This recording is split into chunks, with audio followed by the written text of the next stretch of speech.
friends. To the How-To Heretic. I'm Uncle Mark. I'm Uncle Dan. I'm Uncle Doug. And this is your user's guide to life on the outside. That's right. Leaving religion is your first step into a larger, better world. But it can also be a scary world. Things work differently now. Never fear, that's why we're here. We're your audio uncles. And with help from good friends and experts in all sorts of fields, We're going to share the stories and seek the knowledge to build a great life. After all, you only get one that we know of, so you'd better make the most of it. Cha-cha-cha.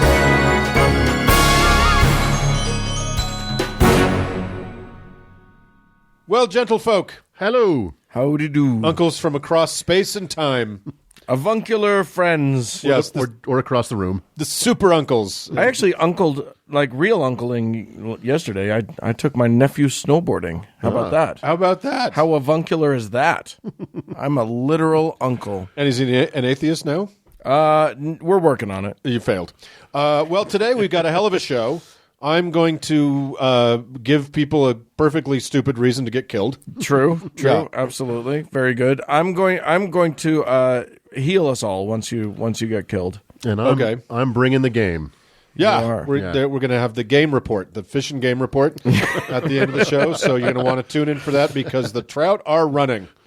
So let's do a show.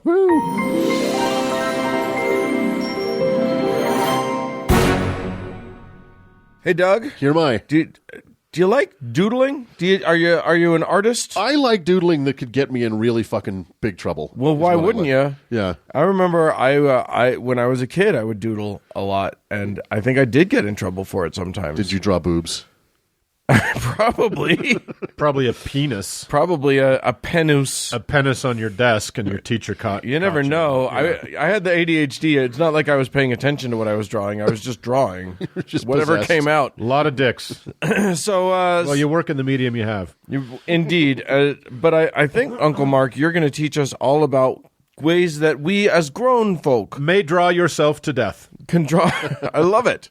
Yes, indeed. And Hurrah! So, and not to put too fine a point on it, but I think it's important for us to keep in the back of our minds somewhere that the notion that what we do here, fellas, which is critiquing, examining, and even lampooning stuff that other people find sacred, can have some downsides. What?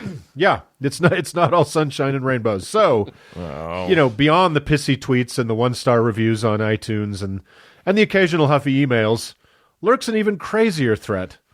Threats that even include murder in the name of a loving and just God. Not to us yet. No, we have not. We've yet to receive one. Yet. Not that we're asking for that. Maybe we'll ask for it. It's a Patreon goal. Patreon goal, death threats. Send your death threats to the How-To Heretic. Yes. Just send your death threat. Write your death threats on several $100 bills. Yes. And send them to. Just be aware that if you do threaten us with death, we will report you to the Space Force. So, today we're talking about a sacred cow. That is kind of for a thing that's not real. It is a for real sacred cow, emphasis on sacred, and that is images of the Prophet Muhammad. What are they? Why are they?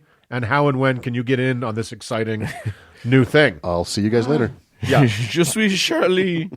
Okay, so listen up, heretics. This announcement is for the listening audience only, not for my fellow uncles. Okay. I'm closing my ears. Yes, I've installed a flashing light in the studio that I switch on when I'm telling a risky joke.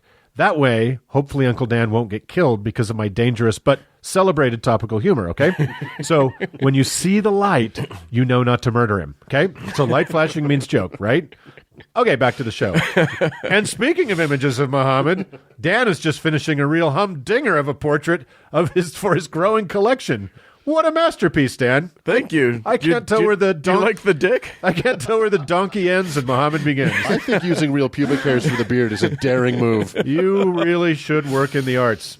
Oh, Sorry, I'm hydrating before the murder starts. that's a good idea. I almost choked.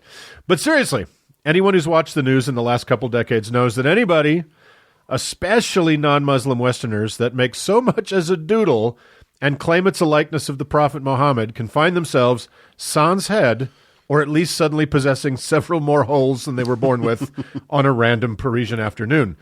Now, Yeah. I like my current number of holes. Yeah, That's true. you got a good number. Thank you. It's an unusual number. 17, but, it's fine. 17 and counting. So before I dive into the evolution of this rather severe reaction some amateur art critics have to the doodlings of others, let us preface this descent into homicidal religiosity by saying, nobody knows what the fuck Muhammad looked like. Therefore, no one can actually make an accurate portrait of him. And even if they happen to by the 100 Monkeys typing canard, nobody would ever know that they got it right.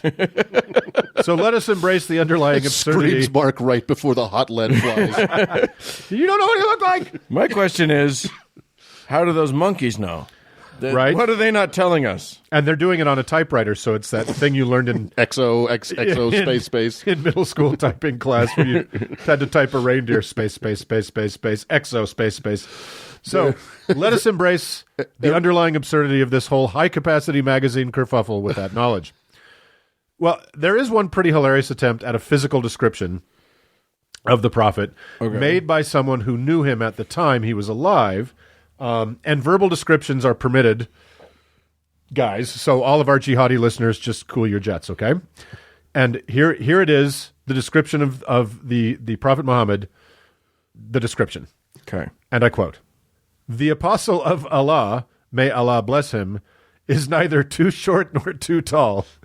His hair are neither curly nor straight, but a mixture of the two. Oh, okay.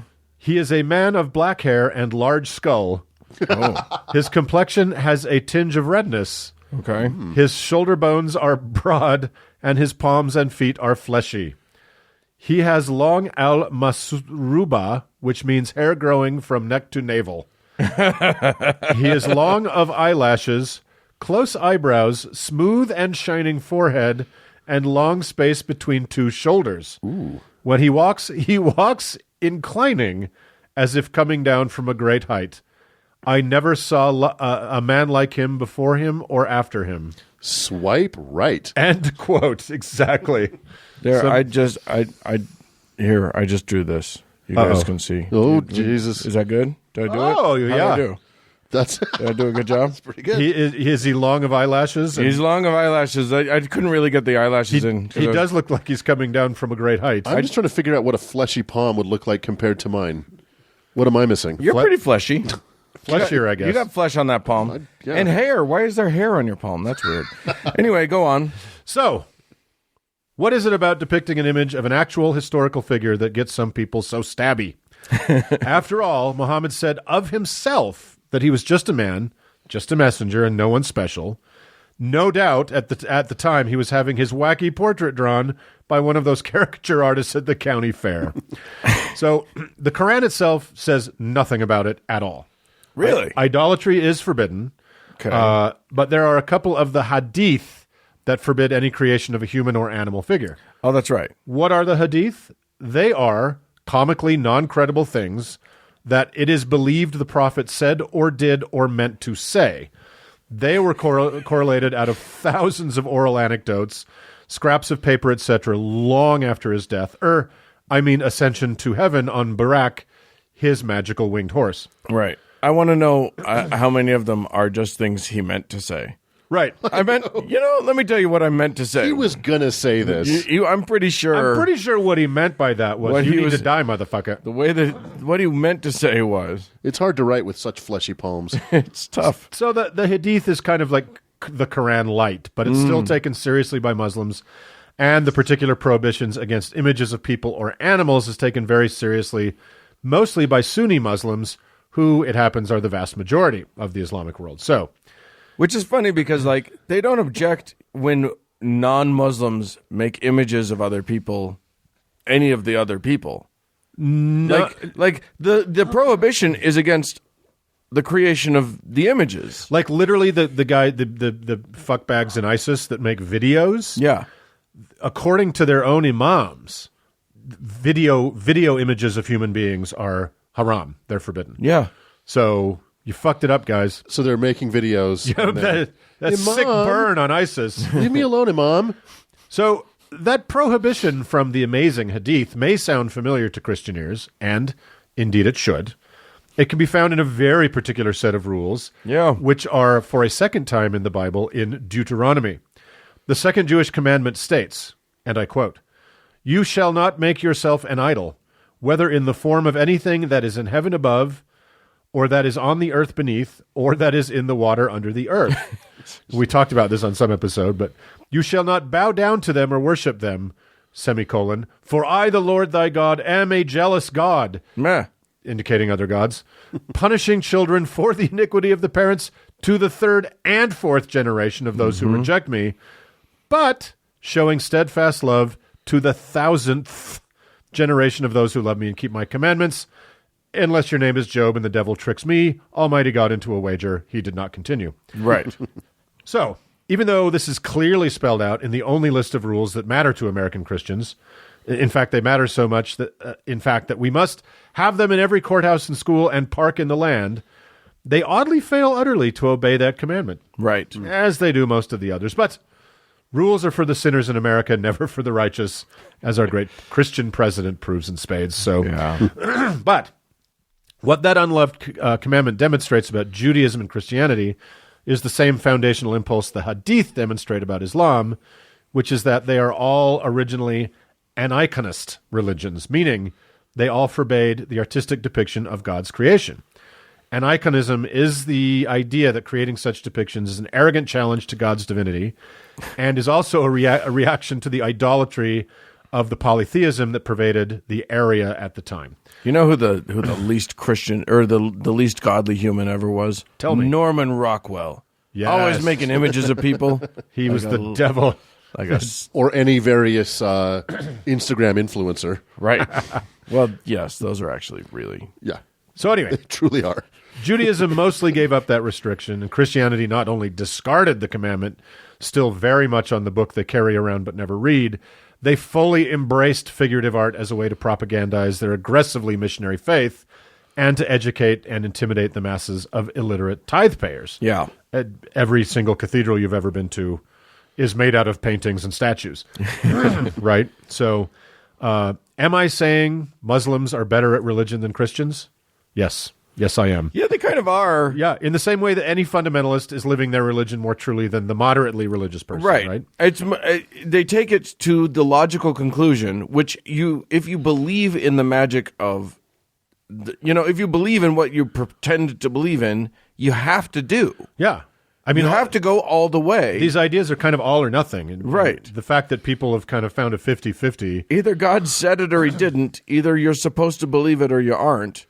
And Preaching right now? What's going on? This podcast is Jesus taking a turn. Christ. well, no, I think the point is that the people who actually do their religion the best prove how shitty their religion is. Right. Or at the very least, not as big a hypocrite as the rest of them. Right. They're living the word, man. I mean, I don't think living religiously is a good thing. Right. But if you do, chances are Muslims are doing it better than you are. Right. So, enough of Mark's Sermon on the Mount. So, where Christianity pressed the greatest artists of the ages into the service of the Pope, small note, I didn't know this, even though I had a lot of art history, after the radically iconoclastic fevers of the 8th and 9th century in Christendom, there was a bit of a fever to fully follow commandment number 2 for a hot minute. Oh, for real? Like a lot of icons and things were destroyed. Oh, wow. But they got over that. Islam never embraced the figurative arts in support of the faith. It did fully embrace the finest artists and architects in its orbit to build their mosques and shrines because of beautiful geometry and ceramic work and everything. So very lovely indeed. Well, but and no they also managed to start using their language, like their written language, became their visual art. Right. Like it was all they could do. Yeah. But they'd make it so gorgeous and scrolly and pretty and whatever. So you can do that. You can show the name of Muhammad, the name, the word, Right. and they do these beautiful, huge calligraphic, kind of depictions of the word Muhammad that are quite pretty. But no broad shoulders, no long eyelashes, no shining forehead and big skull. No hair from chin to balls. navel. So very early Muslim sources, mostly in Persia, did have books with illustrations of a man called Muhammad in them. And a few of those survived, but untold numbers were destroyed over time in spasms of Islamic orthodoxy. Some that do survive have his face scratched off or painted over with a white blankness, or his whole body completely covered in a white veil, like a shy Canadian bride. And as I mentioned a little earlier, the Sunnis absolutely forbid any portrayal of Muhammad, where the Shia, oddly enough, are a little less uptight about it. So there's this odd colorized photograph that's readily available in Iran and wherever else you find Shia, your local Shia. And it's come to be associated with a youthful Muhammad, but it's really a photo of a teenage Tunisian boy taken by an English photographer in 1905. Oh. Here, I'll show you. You got to see this because it kind of cracks me up. Aw. What? Yeah. He's cute. He's a rather feminine Muhammad. Yes, yeah. Could easily be mistaken for a Mohammedina. A pretty Tunisian girl. And look, if Muhammad's got a feminine side, I'm here for it. I'm like, absolutely. I think Islam should explore that a little bit more. And when he grows into his eyelashes, he'll be a handsome. with that hair from. Can you imagine that kid doing drag? Like Muhammad would have been gorgeous in drag. Oh my God, yeah. But the amount of tweezing and waxing would be outrageous. So, nobody in the Shia world believes, obviously, that's Muhammad, but it's kind of a totem that's acceptable to say, okay, this is an image of young Muhammad. So they're very common in people's houses. How and very places weird. of work. So that's, I guess that's not that much stranger than, all of these Americans with some picture of a Danish Totally. bearded guy. A blue-eyed blonde right, Jesus. But since Christians have fully discarded that second commandment, Right. there's no prohibition against any kind of depiction of Yeah, Jesus. right. So the Muslim prohibition against the graven image has been taken far more seriously than the other aniconistic faiths. We know that nobody blew up Michelangelo or Raphael, and the Muslim prohibition is no more specific than the Old Testament one, in that Muhammad himself is not named among the vague description of human and animal figures. That's so. See, this is my point. Why aren't they blowing up people for painting pictures of anybody else? Yeah. You know what I mean? Well, the Taliban did that, right? The Taliban blew up those images of Banyan Buddha. Buddhas. Yeah. Yeah. A real crime. Yeah. And ISIS is actually doing that now in some of these ancient cities in Syria, where there remain some pagan temples and Christian temples that they have destroyed. Yeah, but I just assume that that's because they don't like the competition. And they sell it. Do they? Yeah, they take the art and okay. sell it on the black market. So, yeah, I mean, as far as I'm concerned, until they're blowing up pictures of Kylie Jenner or whatever, they're not living the creed. Kylie Jenner.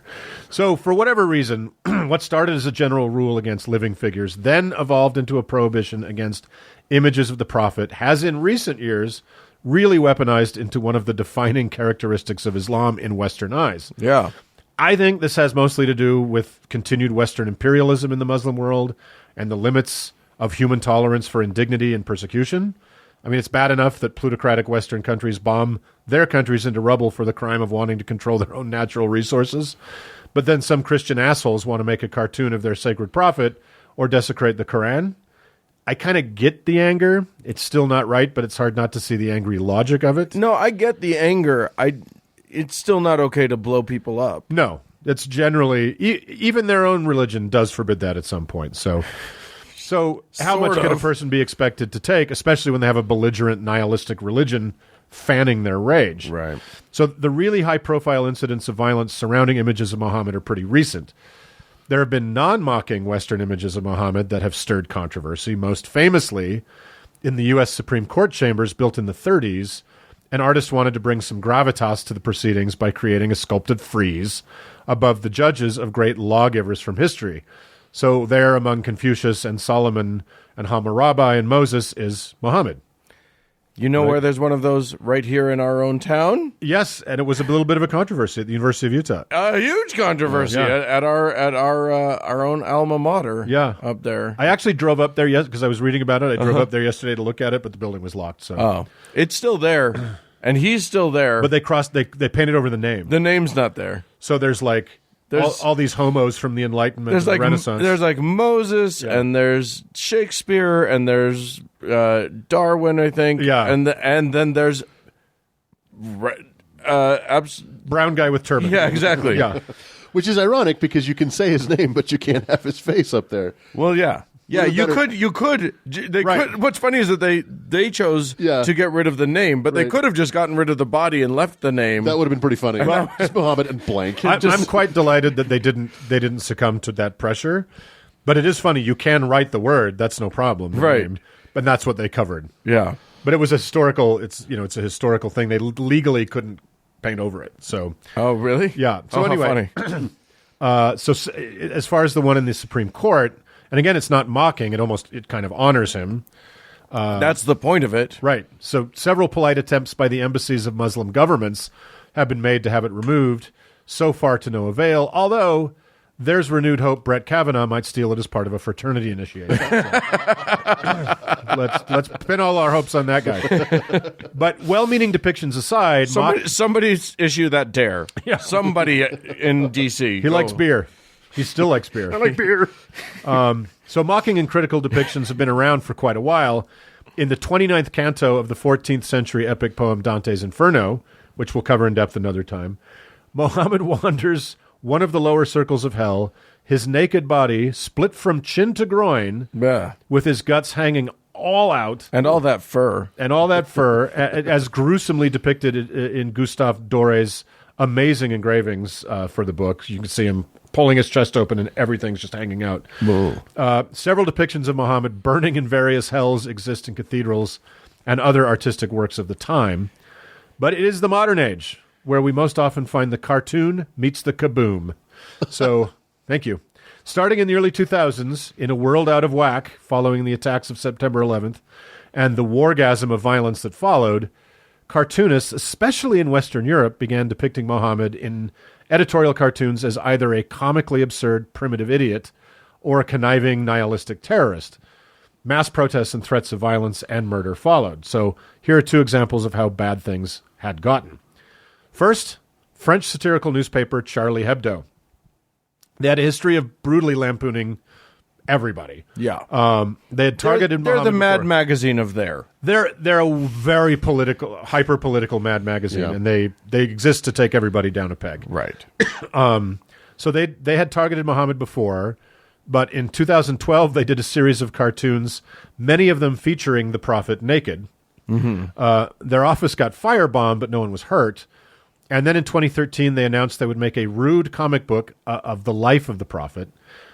Al-Qaeda's Yemeni branch issued a kill list, and in February 2015, Muslims attacked their offices and killed 12 people.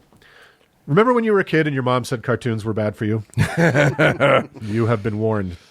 And then there's a ton of incidents, but another one that bears talking about is in 2012, a blue ribbon crazy person named Nakula Basley Nakula made a partial piece of utter shit on YouTube called The Innocence of Muslims. Yeah. So it's a green screen comment section rant about the savage bloodthirstiness and pedophilia of the Prophet and his followers. This unwatchable dreck Unwatchable. was give it a indeed shot. watched by a huge swath of the Muslim world, which erupted in violent protests that killed 30 people. This violent reaction is also considered at least partly to blame for the violence that engulfed the U.S. consulate in Benghazi, Libya, killing 4 U.S. personnel and giving Republicans who had just voted to slash security funding for our embassies hope they could take out one sitting and one future president in one fell swoop. Yeah. They were 1 for 2. So there are plenty more examples of mostly equally bonkers Christianists trying to antagonize Muslims by burning Qurans or drawing their precious prophet and feverishly antagonizing their Muslim mirror images. But the original cartoonists were secular, liberal people critiquing the absurdity of a religion feeling like their superstitious taboos should extend into the lives of non-believers everywhere. Right. Like, yeah, I have these feelings, and therefore you are not allowed to draw something. Right, and I will kill you Yeah. Under for what I penalty of believe in. death. Yeah. Right. So as a result of a South Park episode lampooning the idea that nobody can depict Muhammad and the utterly predictable threats of violence that followed, a Seattle-based cartoonist named Molly Norris proposed the idea of Everybody Draw Muhammad Day. And this was both to dilute the murder pool and to take a stand for the First Amendment. And still, on May 20th every year, people doodle the prophet for the lulz. And well, I don't want anyone to get murdered for drawing a person of unknown appearance who's been dead for 1,300 years. I'm afraid I must reject the idea that I am required to live by the dictates of Islam. Right. I reject the idea I should live by the dictates of Mormonism, and I not only used to be one, I live in the state they stole from Mexico so old men could marry all their nieces and granddaughters in peace. Right. So, as to conclude, as the once very much under threat of death, author and all-around smarty pants Salman Rushdie said, religions, like all other ideas, deserve criticism, satire, and yes, our fearless disrespect. Well, we're doing our part. You know what's funny about that is South Park, a bunch of years before that famous episode, they did an episode where there was a group of superheroes that were all the prophets of the various religions. Yeah. Joseph Smith, Jesus, Buddha, and Muhammad was one of them. And nobody noticed. It just escaped I wonder, was it before scrutiny. Was it before 2001? No, it was. I don't think it was. I think it just didn't. No one picked up on it. Huh. So there's this depiction of him in one episode that no one blew anything up about. So until now, until this podcast goes to air. Yeah, you just blew it wide open. Yeah, so everybody get in on it. It's a good time. It's a lot of fun. Yep. And, you're going to die anyway. Do it for a reason. And the way you'd start is you trace your hand on the paper, and then cover it in hair. cover it with hair. And, There's actually a famous movie called The Messenger, I think. well, yeah, That you know about this? where it's all POV. Yeah, the entire movie is Muhammad's point of view. Is that so you never see him? You never see him. He doesn't ever look you in a see mirror? his hands. It's all these people talking to you. You Yeah. are he. And it was a massively successful movie in the Islamic world. But Can I ask about his palms? Are they were sufficiently they're fleshy? incredibly fleshy. And the eyelashes just keep getting in front of the front of the frame. So everybody check that out. It's a lot of fun. All right. Well, thank you for that, and go draw somebody. Let's move on.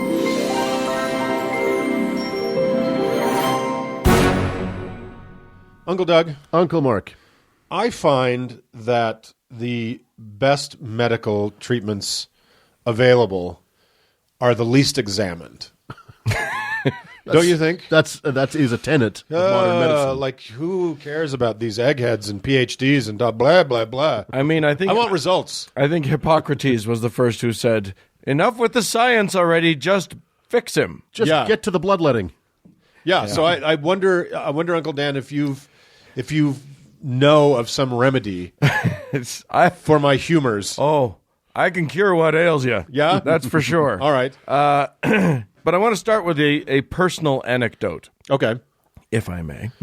I was in rehearsal for a play, and one of the other actors was asking everyone if they knew a good massage therapist for an injury. And several people mentioned a friend of all of ours who is a fellow theater artist as well. Let's call him Omar, who, by most accounts, is actually quite excellent at that sort of thing. He's a massage therapist, and he does just really good for injury stuff. Yeah. That's all well and good. And then one of the people glowingly recommending Omar said this phrase: "He's a healer." Now that is an Australian dog. that's right. Is that correct? That's correct. Right. They're beautiful. They're wonderful. Very And smart. Omar is, and he will come when called. It is Right. good. No, he works well with sheep. yes, indeed. Look, I have no reason to doubt that Omar is very good at what he does. I have 100% believe that he has made several of my close friends feel significantly improved in their various ailments. But that phrase, "he's a healer," Yeah. just stuck in my craw. Yeah. Now, why is that? Did it give you a huge knot in your back? It did. It did. I needed to go to this other guy to That's pretty work it out. It feels like that. So why is that phrase such a gross phrase? He's a healer. Because it's just all wound up in woo. It's wound up in woo. Yeah. It means more than just he can make you feel better. It means there's something mystical or Right. spiritual. Or he knows something. how to Tetris your chakras back into the right Right. Yeah. Exactly. And also form because of an anteater. you would never apply that phrase to a doctor Right. who Yeah. actually does heal you. A doctor is someone who works on your health. Yeah. But a healer Yeah. is someone who it's magic. A healer has magic. Yeah. And magic, gentlemen, and I don't spoiler alert, I should have saved this for the end, is bullshit. There is no magic. Well, where did my grandpa get that quarter from then? That was in your nose the whole time. No, it was in my butt. I'm saying it was in my butt. Grandpa. Yeah. I thought it was the grandpa on the I other missed him side. when he went to jail. Your revenue, Anyway. your revenue streamed right up. Anyway. Oh, my God. There goes my bus fare. I couldn't afford to take the bus to jail to see him. Oh, that bus driver hated getting those quarters from you, though. Why is It's it like that brown? Christmas movie where she cuts her hair and sells the watch fob, and just, All the things. everybody loses. Okay, so today we're going to be talking about a healer. Yeah. In the worst sense of that word. We're going to Brazil to talk of John of God.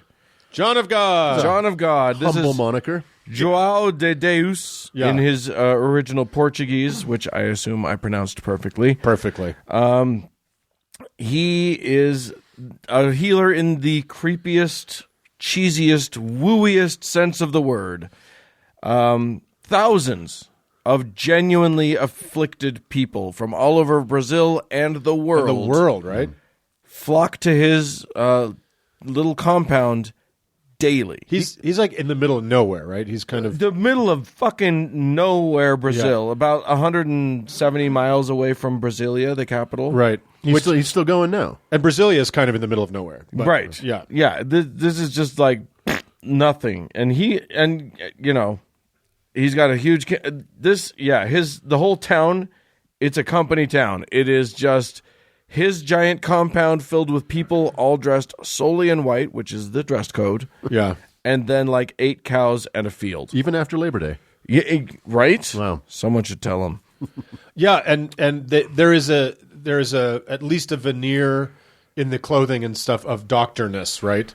Well, with him, I mean, actually, from what I've seen, Yeah. sometimes he wears something that's vaguely like doctory, A lab but coat kind of but thing. often it's just, it's just white on white. It Right. doesn't matter what it is. It's just like, it'll just be a very casual button-down short sleeve shirt. It's a hot country. You want a breathable fabric. You need it. You Right. need it. A linen. Because being a cult leader, it sounds like a lot of fun, but Lord, it's a lot of paperwork. Oh my God. Yeah. I'll get to it, but make sure that I don't skip describing him ministering to the people. Oh yeah, yeah. But I do want to talk a little bit first about what he grew up out of. Okay. Which is the sort of the religious landscape of Brazil, which is a little bit confusing. Obviously, you had the Brazilian natives, you had the South American natives who Yeah. were there, and then the Portuguese came in. And everything was fine. All of that worked out great. Everybody got along great. Everybody, yes. Yeah. That part we don't even need to Yeah. talk about. Perfectly good. But the Portuguese brought with them Catholicism. So the main religion has always been Catholicism. Yeah. But they never had enough priests for the longest time. So their Catholicism got folksied up a lot. Yeah. And so their there's this, Catholicism went to Carnival. right. Yeah. And so their Catholicism has a huge emphasis on saints. Thongs. No, only that 1 week and a half. Saints are worshipped. Basically, they're more than they're deified in a way that Right. sort of it modifies the religion quite a lot. Yeah, I mean, Catholicism's already basically polytheism. Right. Yes. But indeed. in Brazil, it is straight up right. polytheism. And there's a lot of woo that comes with that. Add to that, there was a huge African contingent that Right. came in and That were invited. that were cordially requested. They saw the brochures. to join. Wow, it looks beautiful there. Yeah, they came. So there's this African Brazilian Umbanda and Candomblé faith. These two Yeah. different faiths that sort of permeate that have that sort of African folk religion feel to them. Uh-huh. And Spiritism, not spiritualism like we have here in the United States, the classy version. Spiritism, which is the same thing, only it came to Brazil sort of via France, and it had this sort of weird like bing bong boom thing. But yes, the idea that people, the dead, talk to the living through mediums, that Right. sort of thing. So basically, religion in Brazil is like everything else in Brazil. It's kind of their own thing. It's their own thing. Yeah. It's a mishmash, and nobody from outside of there can make head or tail out of it. Anyway, from these weird origins comes a young man who had 2 years of formal education Right. in his whole life. Right. Just 2 years. Well, That's it's not quantity, it's quality, Dan. and that wasn't there either. Great. Because he grew up in a tiny little village. So this guy, but don't worry.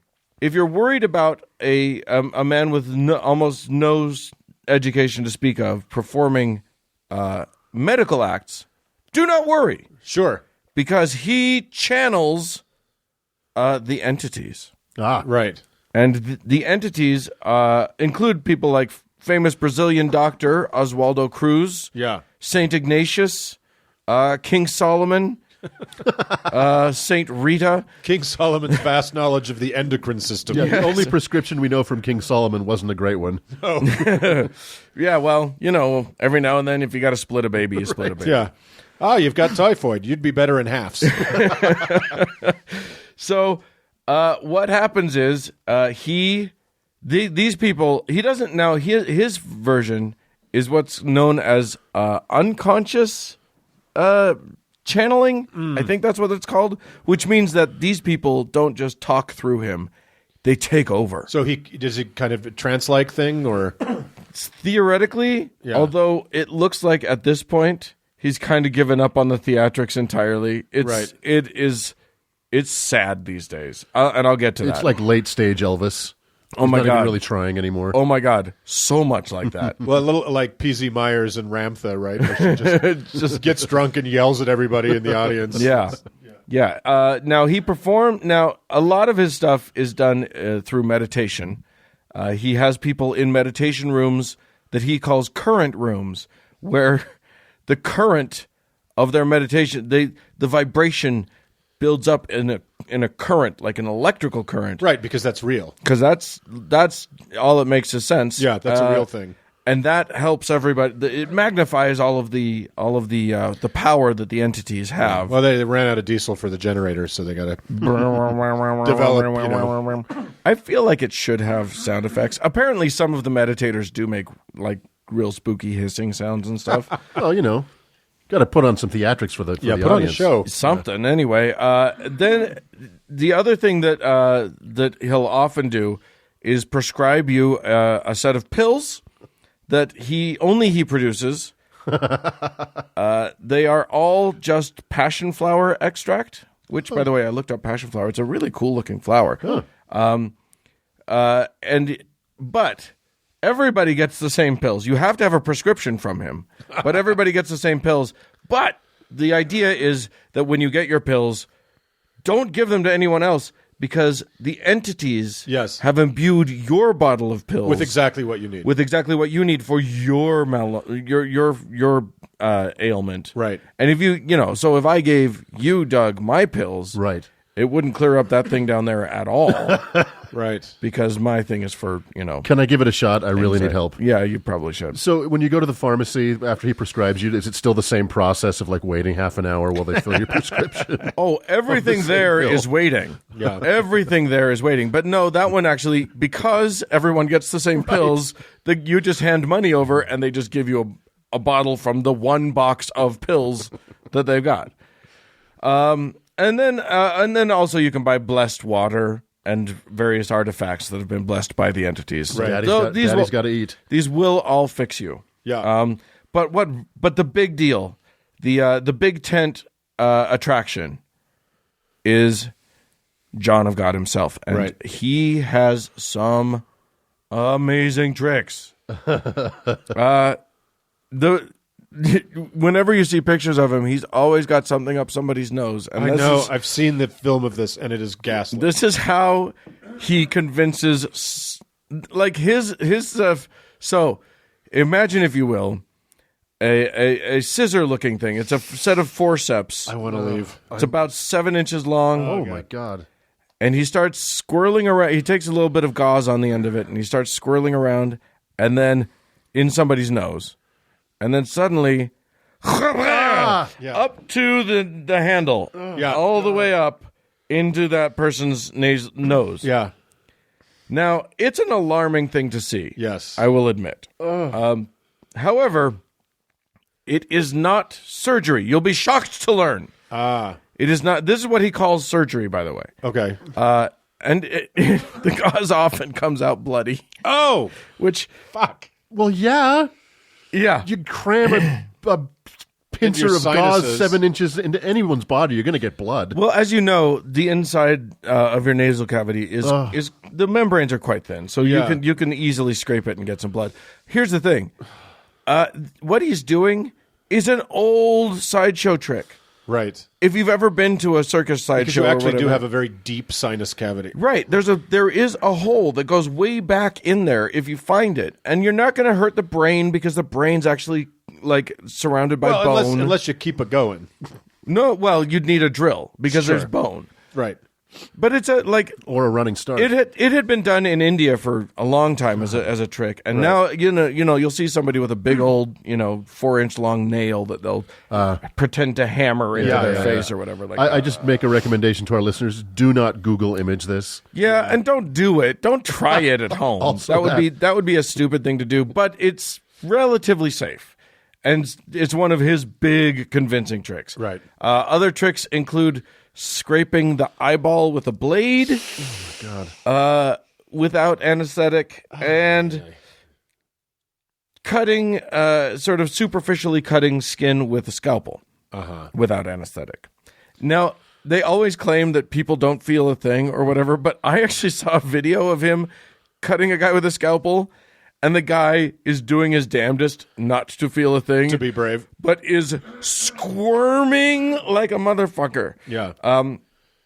He's very clearly feeling it. Right. Anyway, I remember I saw some footage of this years ago, and I remember him taking some instrument and going to the base of a woman's neck on her back and making an incision by her spine. Yep. And then just jamming this thing down into that incision into her back, and and no anesthetic. No, it wasn't. He just picked up this thing, this rod or whatever, out of someone was carrying a bucket next to him. He just pulled out of a bucket of water and just jammed it down into her neck, and I nearly fainted seeing that yeah, he's on television. He does crazy things. It's basically all parlor tricks, and these people will need real medical attention later. Type Of course. stuff. Right. Although, if you ask them, that has never happened. Sure. There has never been a person who's needed alternate medicine or real medicine after his thing. Anyway, he does all of these things. That's the rarer thing. Let me explain to you the most common experience of someone who's going to him for help. First, you show up at his compound, having traveled hundreds, possibly thousands of miles to see him. Yeah. You wait in line for hours to see him. And I saw a video of him, and these are people who have real maladies. Yeah. And They're here because either whatever system they should have been in for healthcare failed, or they can't afford it, They're desperate. or Right. there isn't a system. Right. So I mean, a lot of the people who come from outside of Brazil come because they went to their doctors. Their doctors said, "Your cancer, I'm sorry, it's inoperable," and sent them home to die. So yes, they're desperate. They'll try anything. Right. They're willing to go to go to some magic dude and just see what happens, because what have they got to lose other than their family's inheritance? So they show up there. They are desperate to see this guy. Now, he's been doing this since the 70s, and you cannot imagine a more bored-looking human on the earth. He's so done with it. Slouched in his chair, dead-eyed to the world, and each of the people are coming up wanting to touch him because they believe he is going to cure their lymphoma or whatever. Yeah. And they reach out their hands with this expectant look on their face, and he just sort of touches their hand, and then they shuffle off, and then he touches the next guy's hand, and then they shuffle off. Or, conversely, at other times he'll scribble something on a piece of paper and hand it to them, and he'll scribble something, and that turns out to be their prescription for the bullshit pills. Right. That's why he has to write a prescription. He can't just write a number.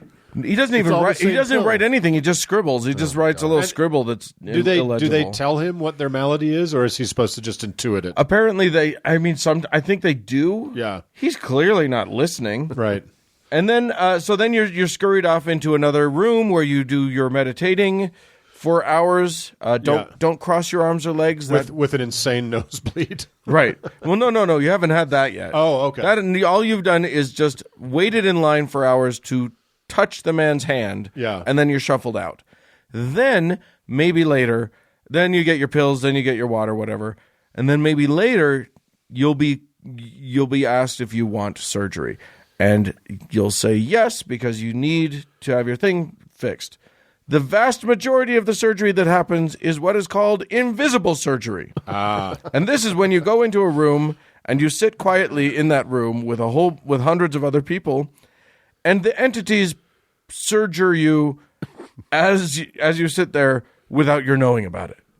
That is the best kind of surgery as far as I'm concerned. Yes, absolutely. I've been in this waiting room for hours. When do I go into surgery? You're all done. It just happened. Yeah. And you're fixed.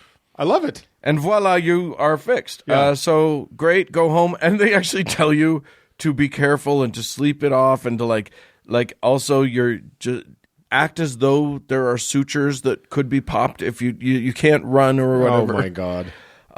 So anyway, there's that. And then people stay at the compound for days and they meditate and they keep coming back and they keep meeting, they'll stand in line again to meet this guy. This guy's whole job at this point is to sit down on this wooden throne while people touch him and then go and perform 5 or 6 of these stunts a day. Because he doesn't do it to everybody. He does the stunts he does just as a sort of demonstration, like you've been picked So you out. may have come from Sweden. Yeah. And you go to the middle of the jungle and you wait for hours for this, days for this guy. And the vast majority of people don't get the sinus swabbing. Right. Right. Exactly. Which is good. I approve of them not being abused in that way. The fewer people that happens to, the better. But still, if you paid for a ticket. Yeah. Anyway, so God, and he's got this weird God thing. He's claims he's still Catholic. The Catholic Church has disavowed him. His quote is, "I do not cure anybody." And if we stopped there, I think he'd be in a good spot. Right. But he goes on to say, God heals, and in his infinite goodness permits the entities to heal and console my brothers. I am merely an instrument in God's divine hands. Exactly what Benny Hinn says. Exactly what everybody says. I'm just a messenger. Yes. I'm the vessel through which God works. I'll take your money, but I'm not really doing the work. Right. How did he become famous? Well, he became famous in his own place, but the rest of the world found out about him through, any guesses? Oprah. Oprah fucking Winfrey. I was joking. No, for real. Oh, That's absolutely how it happened. Yeah. Well, he probably became famous before that, but he's famous in Brazil for sure, I imagine. and around the way that Oprah even found out about him was one of her writers wrote about him in the O magazine. And then that was featured on her show in 2010. And then again in 2013, this time she went herself to Brazil, Oprah herself, and interviewed him. So, and like she does with all of these quacks, she probably just believed him 100%. Yeah, she's a credulous simpleton. So I know, for an insanely intelligent person, yeah, she is so credulous. It is baffling. It is. Anyway, fun little side note, in 2015, John of God himself was diagnosed with aggressive stomach cancer. Guess how he treated it? Any guesses? A long proboscis into his nasal passage. Yes, that's exactly right. And he went to Sloan Kettering Cancer Center. He absolutely went to conventional medicine, had his tumor extracted, and did 5 months of chemotherapy. Yeah. So, yes, apparently the entities don't work for him. They work through him, not for him. Just like Mother Teresa letting people die of bone cancer untreated, unanesthetized in her warehouses. That's right. And then going to the finest clinics in the world, first class for her heart. Yeah. Exactly. We're all shocked to learn all of these Yeah, things. can you believe it? Yeah. And another shocking thing, which you guys definitely will find very, very difficult to believe. You will not be able to handle this information. Lay it on me, baby. In December of last year, he was arrested. Oh, no. Not for like fraudulent, not for defrauding millions, literally millions of people, And harming people. and doing who knows countless amounts of amount of harm. Yeah. But no, because a group of 10 Brazilian women accused him of sexual abuse. Now, this was... Whoa.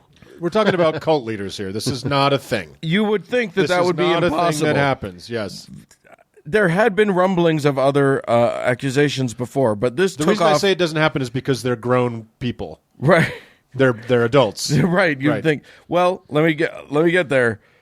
So finally, a Brazilian journalist actually looked into it, brought forth 10 very credible women. The guy was arrested. Then that journalist set up an email address specifically for this to say, if anybody else experienced this, Oh, my God. you can email me. As of the last reading of the Religion News Service report on it, more than 600 women. Oh my God. Had accused him, varying in ages from 8 to 67. 8? Oh my God. Including his own daughter, Oh, my God. who accused him of raping and assaulting her Oh, my God. for years until she ran away at age 14. Jesus. So Has Oprah been back? he ticks. Oprah summarily removed that in those bits from her website. Yeah. they don't. Sometimes you can do research before you decide to sell a person as a commodity, right? You can That takes effort. yeah. God. And you know what? That's an effort that a lot of American journalists weren't willing to do. There was coverage on other, like, journalistic shows that literally gave him a pass. It was funny. There was an ABC News report in 2005 that actually had on. So they went and covered him. They had Dr. Oz and James Randi on. Now, James Randi has thoroughly debunked this guy. He's the debunker. Yeah. His screen time was cut down to about 20 seconds. What? And they didn't. And it was Dr. Oz. And Dr. And Oz. Dr. Oz probably said one secret to losing weight is Right. dying Is because passion this guy flower treated you. pills. Dr. Oz said, buy my passion flower pills. Right, yeah, exactly. This was before Dr. Oz was a big deal, but like it's still crazy. Yeah. So like, and they also like they promoted all of Dr. Oz's accomplishments and achievements before they introduced him. Said basically nothing about James Randi except that he had written a book. Oh my so God. it was like it was a very big. It was funny how It they was gave very him a slanted- pass. Yeah. It was ABC News. They gave him a total pass. It was primetime live. Yeah. And they just gave him a pass. Then Oprah Winfrey. But in 2014, 60 Minutes Australia did a really scathing sort of thing because he was coming into Australia. There was a planned tour. Is it still called 60 Minutes or is it called Crikey? It's called 60 Minutes. That was 60 Wadangalangas. Anywho, so yeah, now he'll hopefully be healing people in jail. Yeah, so yeah, is he still at large or is No, he is in custody now, awaiting trial. Excellent. I think. And, Good. to sit in Brazil? I guess raping 600 women is one too many. Apparently, yeah. I mean, you get there eventually. yeah. It's funny you mentioned 60 Minutes Australia, and when I've done some of these quacks, some of these faith healers, etc., there's always a 60 Minutes Australia piece because I think they have a whole different sensitivity to religion than in America, where you can never fucking criticize it or say anything about it. Right. Where in Australia, it's like, yeah, Benny Hinn's a fucking quack. Yeah. So there you go, John of God. He's good for what ails you. It doesn't matter what it is. Yeah, so May he rot. I'm feeling better already. Yes, indeed. It worked. Let's move on.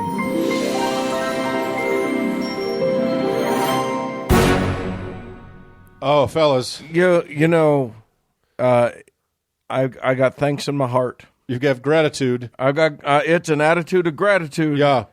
Just like Jesus done Brothers taught and me. sisters, as we sit here among the coinage. That's right. We do have some folks to thank. We I don't know if you guys know this. We throw the show out into the world for free. Yeah. What? We just give it away. We toss this turd into the punch bowl every week. Is that why my paychecks keep bouncing? Is it? Oh, you've been cashing those? Yeah. Just framing them. It wasn't a clue to you that they were printed on rubber? The reason we give you the giant foam core check is so you can't put it in the little vacuum tube cylinder. See, that's what I've been cutting it up into strips. That's the problem right there. So But some folks believe that it is of enough value that they could maybe throw a little bit of coin our way. That's right. And, Josh. and they're the best ones that we have. So Yes.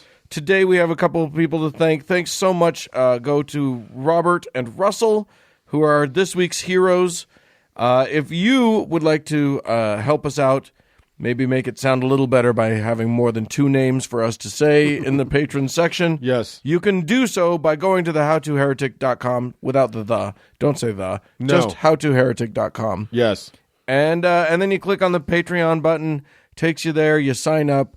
You choose the level at which you want to show your appreciation. You should know the upper end is literally infinite.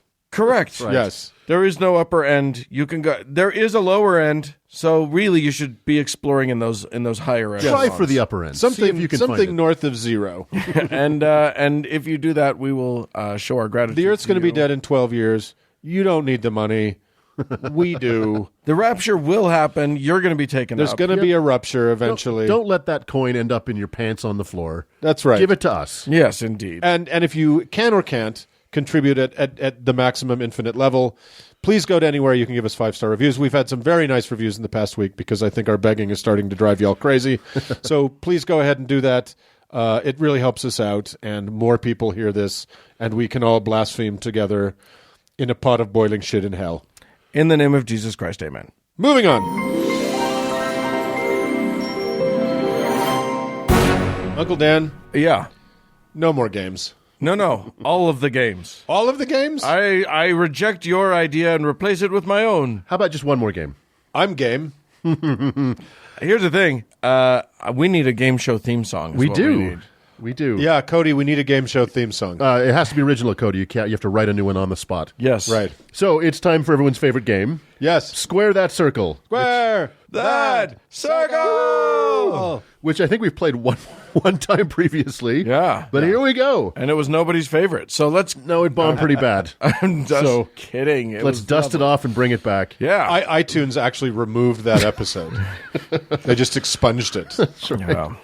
It's been a while since we've delved into the well-batted belfry that is religious apologetics. The last time we spent some time in the fertile ground that is Mormon apologetics. Yeah. Yes, that is the field is white. That's right. They're when it really comes to good. Mormon apologetics. That's right, because Mormonism is dumb. However, it is far from the only stop on the bonkers line of the stupid train. Yes. Today, I thought we could wander the wasteland that is evangelical Christian apologetics. Ooh.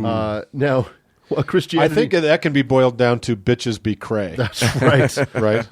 Christianity has the added advantage that its founding documents were written thousands of years ago in what very charitably could be described as the Dark Ages. Some fully functioning adult humans in the 21st century have dedicated substantial energies to trying to justify the fever dreams of first-century Bedouins. So, Sure. let's take a random stroll through different evangelical Christian apologetics. They weren't Bedouins, but it doesn't matter. I get the point. Note, we're not People talking... with tents. That's right. Yeah. We don't need pedantics. This is a game. Have Right. fun. Back off. There's no right answers in a game. That's right. No, we're not talking about Catholic apologetics, because while they certainly do exist, Catholics have hit upon the ultimate get-out-of-jail-free card when confronted with inconsistencies. It's a mystery. Yeah. So- which is the right answer? That is the right answer. That is the only correct answer. That's correct. Every time he's tried to try to get science or justify things in a way that makes any sense, you're already on the wrong path. That is correct. As always, I will set up the problematic issue or passage and read 3 apologetics. All right. One is the real one. Notice I didn't say true. The other 2 were made up by yours truly. I feel like I'm going to do well. I have been to a Christian natural science museum, so I feel like I need these 20 Bitcoin. That's right. I'm sorry. Ultimately, the only prize will be that all of us will be dumber than we are right now. So that doesn't seem possible. let's begin. And again, I've had a good run. these are pretty at random. So we'll start with a story out of the book of Mark, and this is the story of Jesus healing the Bethsaida man. We're reading here from Mark 8:22 through 25 in the Names of God version of the Bible. Oh, my God. Side note, I don't think this version's going to work out for me. There you go. The Names of God version? Yeah. What's that? You go to some of those obscure ones, and it gets a little wackadoo. All right. That's right. So, reading from the text, verse 22, as they came to Bethsaida, some people brought a blind man to Yeshua. They begged Yeshua to touch him.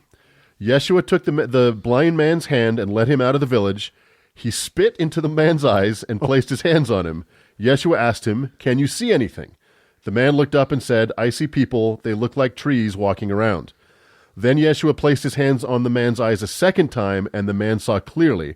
His sight was normal again. He could see everything clearly, even at a distance. What stage of blindness does people look like trees? That's a very good question. Yeah. So you might think that the square that needs to be circled is how did Jesus heal this man with his own spit? But you would be wrong. Oh, yeah. Because that's obvious. That's an obvious one, right. Yeah. According to creation.com, the really important question that needs to be answered is, why did Jesus use a two-step healing process? In this case, where everywhere else in the Bible, he simply heals the blind in a single step. Yeah, that's driving me crazy. Right? It's bonkers. Yes, the all-important two-step process. So, uncles, why, according to creation.com, a prominent Christian apologetics website, did Jesus use a two-step healing process? Was it A, even Jesus had to go through a learning curve. Merging his temporal body with his eternal omnipotence had never been done before in the history of the universe. As a young baby must learn to drink mother's milk before he can gnaw upon his father's meat, and by that I mean what his father brought back from the hunt, not gobbling on his father's wangly bits. This is the Bible. There's no room for incest. Fucking Christ, where's it even going? So Jesus was stretching his metaphysical wings and decided to take it a bit easy rather than overdoing it and microwaving the poor man's brains. So that's A. Okay. B, Jesus was actually laying down a smackdown time bomb for all you libtards and village atheists. Jesus was actually curing two maladies, not just one. He first cured the man's sight, but since the man had been blind his whole life, his brain could not make sense of the visual richness that was bearing down on his cerebral cortex like Eric Trump on a recently tranquilized black rhino. So Jesus first repaired the man's eyes, paused to make sure this was put on the record, then he cured his agnosia, the brain's inability to process that which it has never seen. I see. Just like when Columbus showed up in America, the Native Americans could not even see the ships. Yeah. Or was it C, Jesus overdid it the first time and projected the blind man into an alternate universe where trees had evolved into a dominant alpha predator and then had to retool and bring him back to our You reality. send him into the Lord of the Rings. Oh, shit, I cured you too good. So it's A, he was taking it a little bit easy. B, it was a two-step process, curing two different maladies. Or C, he sent him into an alternate reality. I'm going with B. I like B, but just to be fun, I'm going to go with A just because whatever. That's right, it's B. Oh. Jesus performed the miracle in such a way that for hundreds of years it would seem weird until modern science finally out. caught up to the narrative. Oh, see, modern science once again proves the Bible true. That's right. So quoting from the website, in healing the Bethsaida man in these two stages, he has given a built-in stamp of authority to the authenticity of the account, one that is discernible only to modern-day readers. There is no way that an apocryphal or fabricated tale could have had these details. It's impossible. No possible. No possible way. Now, but I have a question. Yeah. If Christians eat Jesus' body and drink his blood, why don't they just keep a little spit on hand Right? for For your various eye ailments. Yeah, look, I'm at the point in life where I need to wear readers. So if I could someone would just Come here. I'll spit in your eye. You get the left one, I'll get the right one. Okay. If 1/3 of a three-headed god would spit in my eyes a little bit, I'm down. So, yeah. That's, Patreon goal. There you go. Okay, next one. Now we know. All right. Let's dive into one of the more weighty and contentious subjects of today's culture wars, abortion. Yes. Oh, yes. Specifically, if all babies go to heaven when they die, why is abortion wrong? Right. Okay, good question. Yeah. It's a very valid question. Let's leave it as a given that all babies indeed go to heaven when they die. Yeah. And that at some indeterminate moment, they cross the threshold from innocent shit factories to evil shit factories. For me, the threshold is whenever a baby makes the decision to get on a flight that I'm on. Right. Yes. So, this is a difficult and deep issue that has real-world consequences. Abortion clinics have been bombed. Abortion doctors have been assassinated. Families and nations have been torn apart by this issue. Right. So it should comfort you to know that this subject has been given fully 4 paragraphs at the Christian Apologetics and Research Ministry, or CARM. It's a true thing. Carm. So, if all babies go to heaven when they die, why is abortion bad? Is it A, God is the taker of life, not man? Shut up, don't think about it, and stop asking about capital punishment. Is it B, God has established a perfect ratio of souls in and souls out, and aborting babies gums up the work and requires the stopping of the production line to clean out the equipment. Right. It's like Lucy at the chocolate factory. Yeah. Right? Is it C, God really enjoys sending people to hell? It's the reason we're all here in the first place. Aborting babies robs God of this pleasure, like an endangered rhino dying from being over-tranquilized before Eric Trump can shoot it from his vehicle. What's the answer? Oh, I want it to be C. I want it to be C, but I think it's A. A is correct. Yes. This is particularly true, especially given that between 30 to 50% of all fertilized embryos do not make it to term. And please stop asking about capital punishment. Right. Yeah. Wait, what was A? A was that God is the taker of life, not man. That's just plain ridiculous. That's it. You will find in apologetics the amount of content dedicated to a subject is in direct proportion to its uselessness.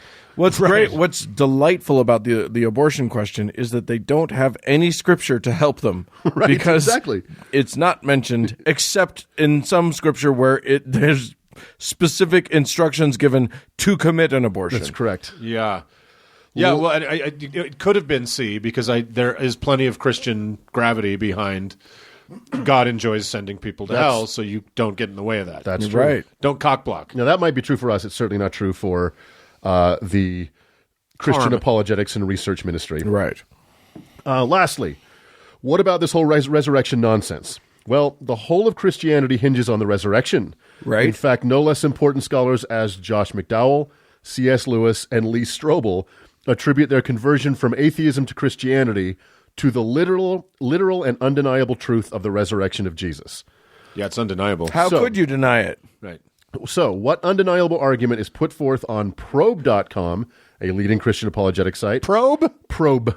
Okay. Probe.com. For this, Wow, you got excited, Mark. No, they're just, it's You amazing. heard about a probe and you really perked up. It's there. amazing what dinglings they are. They Yes. have no ability to be Right. like, okay, you guys, the acronym for your Christian foundation is FART. Right, exactly. Right? Did you think about why? What- hey, Anal. guys, It's the American National throb.org. Apologetics. Throb.org is not taken. Okay. What undeniable argument is put forth on probe.com for the literal truth of Jesus' resurrection? Is it A, there had never before in history been any story about someone coming back from the dead? The fact that all 4 gospel writers hit upon this rhetorical trope that no other authors had heretofore discovered is irrefutable proof that Jesus rose from the dead. Okay. Is it B? it's probably A. Is it B? In the gospel narrative, all of the apostles were only semi-dedicated to the cause, with some, like Peter, for example, unwilling to even admit that he knew Jesus before his resurrection. However, after they had seen their risen Lord, they became so dedicated to the cause that nearly all ended up being martyred willingly. What could possibly explain this change in character if not Jesus coming back from the dead? Okay. Or is it C? Faced with the loss of their nascent cause, a group of itinerant Palestinian fishermen decided to make up a story that would enable them to continue to make a living off of an incredibly credulous population, rather than returning to pulling nearly valueless loads of smelt out from a shit lake. How dare you, The sir? fact that this falsehood would not only lead to their historically dubious martyrdom, but would become one of the largest religions in the history of the world, while countless other falsehoods ended up in the dustbin of history, is something they could not possibly have foreseen. So they proceeded in their falsehood, like Eric Trump believing that one more severed rhino tail will finally catch that most elusive of prey, a father's love. So, is it A, the first time in history there had been a resurrection story, B, the change in character of the gospel of the apostles, or C, the truth? I'm going to go with B because I've heard the phrase, who would die for a lie? I want it to be A because they're so stupid Yeah. that they don't have like a children's level Egyptian mythology coloring book. Right. But it's probably B. It is indeed B. Yeah. The great thing about in even Christian apologetics, the only evidence for the resurrection of Jesus comes from the Bible itself. Right. This is not at all different from believing that Voldemort is real because he is mentioned in all 6 Harry Potter books. Well, I assume and there's 6. they are, Voldemort is more real because the Harry Potter books are more consistent about their description of him. That's true. Right. Than the Bible is. Right. There are consistent story arcs and character arcs. Right. So let me just finish the game with this quote from creation.com. Quote, "We must remember that the Bible has demonstrated itself to be reliable and accurate countless times. It may very well be that some inscription is waiting to be uncovered which will, like many inscriptions in the past, validate yet another biblical event. In the meantime, we can trust the Bible to be the accurate document of historical record that it is." Jesus Christ. Amen. Is that Strobel's website? I don't know which one Strobel's is. He was mentioned in the resurrection They're all thing. Strobel's website. Yeah, for real. yeah, They're yeah. all very incestuous. But Well, there you go. Can't go wrong. There's nothing. It's an infallible book by infallible people. and I think one thing we can all agree on is Eric Trump is an evil motherfucker. And I won. You did. Yay! Oh, okay. Well done. You. Yes, Uncle Mark won something in his life. Let's move on. Okay.